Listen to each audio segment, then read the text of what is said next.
El seu 80è aniversari, cal dir que també Esquerra Republicana celebrava al Teatre Cal Bolet de Vilafranca el sopar de la República i al voltant d'aquest sopar lliurava la tercera edició del Premi Salvador Armendares. Dijous Esquerra Republicana celebrava els 80 anys de la proclamació de la Segona República i ho feia amb un sopar que tenia lloc al Teatre Cal Bolet. En el decurs del sopar es va lliurar també el Premi Salvador Armendares, que ha arribat a la seva tercera edició. Com ja s'havia anunciat, en aquesta ocasió el guardó ha anat a mans de la Regió Tercera de la Federació d'Associacions d'Entitats Excursionistes de Catalunya, la que englobaria el territori que correspondria a la Vegueria Penedès. En nom de l'entitat recollia el guardó el veguer de la Vegueria de la Regió Tercera, Oriol Colomer, que mostrava la seva sorpresa per al premi, però també la satisfacció per al reconeixement a la feina que fan des de la Federació i més concretament des de la Regió Tercera. Bueno, en principi va ser tota una sorpresa, no? Perquè ni sabíem que hi entréssim ni res.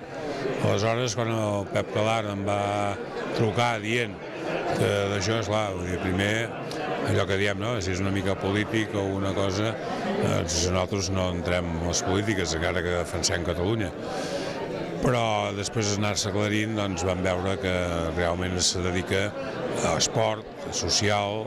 Pel que fa al jurat, el seu secretari, Josep Maria Rovira, comentava que tenien diverses propostes sobre la taula, però que van considerar que la tasca i manera de treballar de la Regió Tercera de la Federació s'ajustava també a l'esperit de Salvador Armendares, que ja en el seu moment va defensar la creació de la Vegueria Penedès al Parlament de Catalunya.